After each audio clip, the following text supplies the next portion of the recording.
Les émissaires du gouvernement de la rupture continuent leur périple dans le département de l'Atakora. Ils étaient dans le cadre de cette tournée de reddition de comptes dans la commune de Ouassapianko ce mercredi 5 juin 2024 pour exposer aux populations les différentes réalisations de ces 8 années de gestion.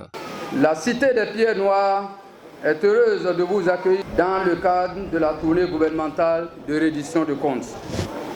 Monsieur le ministre, depuis le dernier passage du genre de la délégation gouvernementale conduite par le chef de l'État en personne le 9 janvier 2021, des efforts remarquables ont été enregistrés avec l'appui technique et financier du gouvernement du Bénin et de ses partenaires au développement, mais aussi et surtout grâce à la volonté politique du chef de l'État, son Excellence le président Patrice Talon. À travers de longues présentations, ils ont exposé les avancées du gouvernement, puis ont rassuré les populations avant de les remercier pour l'attention. Nous sommes venus vous servir la vérité, rien que la vérité. Mais nous sommes aussi également convaincus que, après notre départ,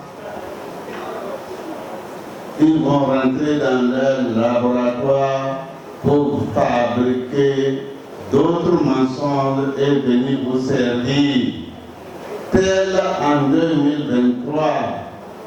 Je voudrais donc, au nom de cette délégation, au nom du gouvernement et de son chef, le président Patrice Talon, qui nous a mandatés, vous dire un sincère merci.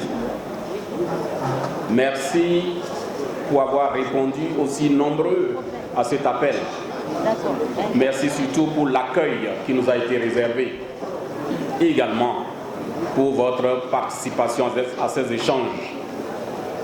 échanges fraternels, mais des échanges de vérité. Nous sommes tous tombés d'accord sur les progrès réalisés par notre pays en si peu de temps, en 8 ans. Nous pouvons toucher du doigt chaque pan du progrès, parce que ces progrès réalisés, c'est dans tous les secteurs d'activité sans exception. C'est également dans toutes nos localités. À la fin de la séance, la satisfaction est palpable chez tous. Les populations ont par ailleurs partagé des témoignages avant d'exprimer quelques attentes. La microfinance dans la cité des Pierres Noires est une assurance pour la vie de la femme, un foyer paisible, les enfants épanouis. Avec ce microfinance, nous avons eu à réaliser beaucoup de choses. Faciliter la vie de nos hommes, envoyer nos enfants à l'école sans attendre leur papa, les envoyer au centre de santé pour maintenir leur santé avant que le papa ne soit là. Je souhaiterais à nos sœurs qui sont dans des zones reculées que la microfinance qui se trouve, nous, à notre niveau, celles qui ne sont pas sur les réseaux sociaux, aient quand même l'information de proximité pour qu'à tout cet instant, cette vie, cet apport dans la famille qui nous donne la joie puisse épater toutes les femmes. Je vais parler également de la voie Kwandé Ombouré. Il faut nécessairement que l'État fasse un effort pour que cette voie-là soit piétinée. Nous voulons également parler des aides.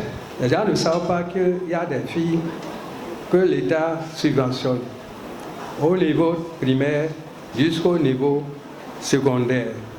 Il faudrait que le message passe. La séance déroulée dans une ambiance conviviale a connu la présence de plusieurs autres membres de la délégation, dont l'honorable Domitien Nouemou, le secrétaire général du gouvernement, le préfet de l'Atakora et bien d'autres. Les chefs religieux et traditionnels y étaient également.